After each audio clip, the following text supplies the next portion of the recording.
శ్రీ గురుభ్యో నమః. శ్రీమన్మహాగణాధిపతయే నమః.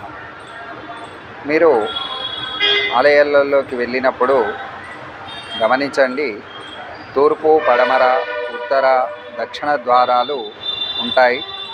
4 ద్వారాల ద్వారా కూడా దర్శనం అనేది అయ్యే విధంగా రాజగోపురాలు, పెద్ద పెద్ద రాజగోపురాలు కడతారు.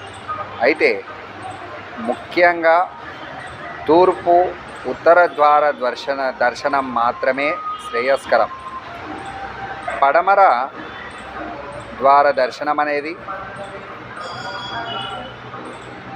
కొంచెం పర్వాలేదు, కానీ దక్షిణ ద్వార దర్శనం మాత్రం చేసుకోకూడదు.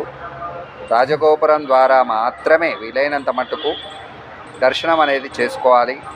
రాజగోపురం నుండి వెళ్ళి తిరిగి రాజగోపురం ద్వారానే బయటకు రావాలి.